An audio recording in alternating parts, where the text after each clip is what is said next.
Our top focus this morning, blaming election fraud for incumbent U.S. President Donald Trump's election defeat. Thousands of Donald Trump supporters rallied in Washington, D.C.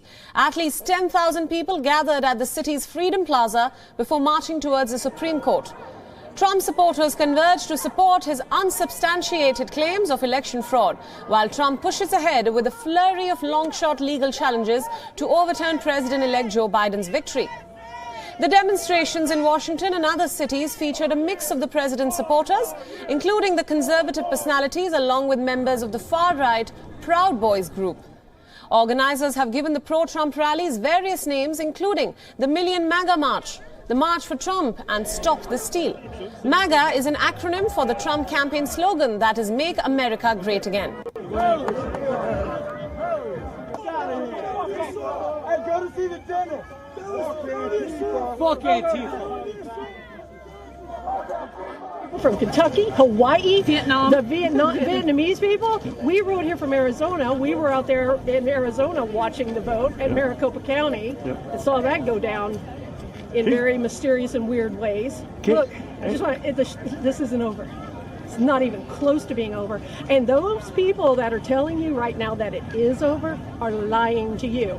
The vote has not been declared. There is no president-elect. It's all a lie. In his armored motorcade on his way to play golf. Marchers close to the White House greeted Trump's brief appearance with wild cheers, holding signs and flags saying, "Best President Ever" and "Stop the Steal." Scores of members of the far-right Proud Boys group are also among those supporting the president. Anti-Trump protesters also marched from the U.S. Supreme Court to the White House on Saturday. Groups of counter-protesters yelled about social justice and Trump supporters not wearing masks while in these rallies. There were a number of scuffles that followed, but no major violence has been reported so far. For more insights into these recent rallies in support of Donald Trump, international affairs expert Stephen Golub joins us live from California. Thanks so much for joining us, Stephen. Now, throngs of Donald Trump supporters gathered in Washington, D.C. for the Million MAGA March, or the Stop the Steal March as it is called. What are these supporters hoping to achieve now that President-elect Joe Biden has all but cemented his victory? Well, first of all, to start on a positive note, I want to wish the best to you at WION, your viewers, and I'm proud to say our Vice President-elect Kamala Harris on this holiday time. All the best to all of you. In terms of what the MAGA marchers want to achieve, it's to try to demonstrate that they're still going strong, that President Trump still has a chance, that he has a rightful claim to the presidency. Unfortunately for them, but to the benefit of the rest of the country, they're absolutely wrong. There are no credible allegations of fraud out there, even though the Trump lawyers keep bringing it up. I noticed that in your lead-in, you mentioned, or you had someone on from Arizona saying it's a fraud, there's some funny stuff that went on, et cetera, et cetera.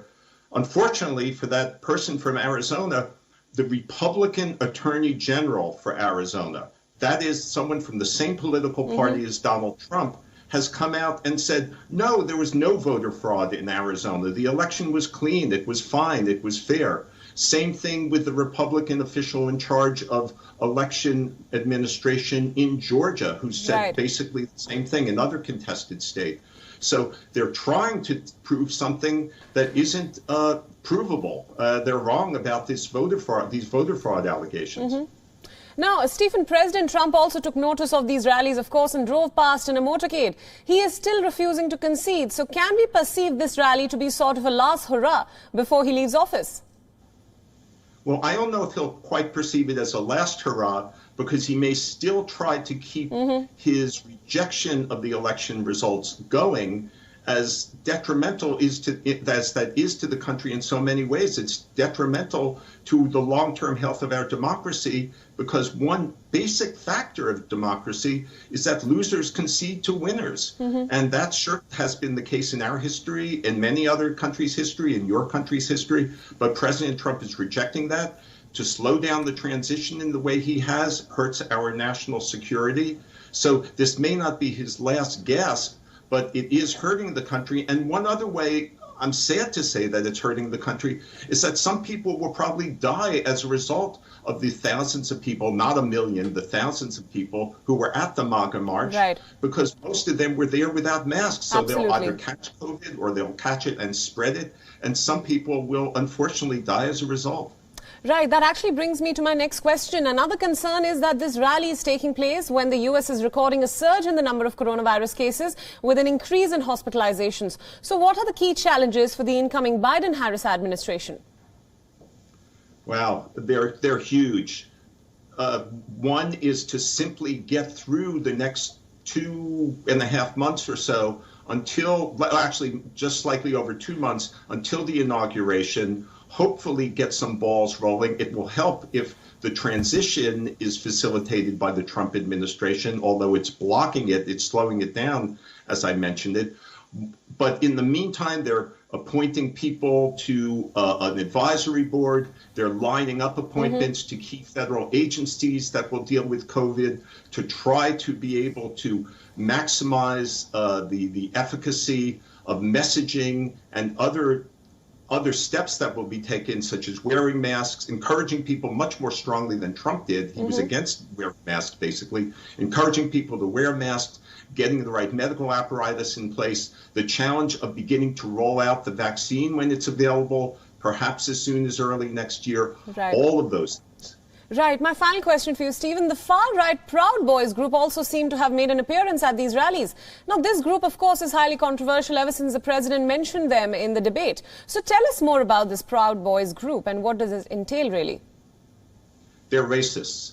That short and simple is the answer. They're one of a number of racist groups and wacky conspiracy groups that are backing Trump.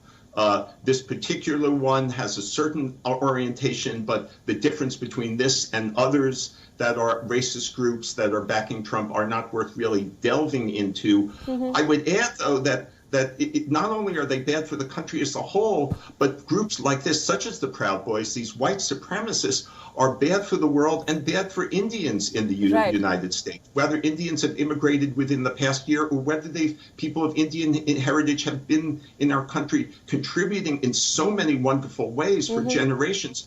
The Proud Boys and the groups like them who are white supremacists reject those contributions and feel that America is basically for whites only. So they're just a detrimental influence. And one of the great things about the election result is we'll no longer have a president encouraging, facilitating their work, egging them on. And that's great. Right. Stephen, very well said. And thank you so much for joining us on this broadcast and all your insights.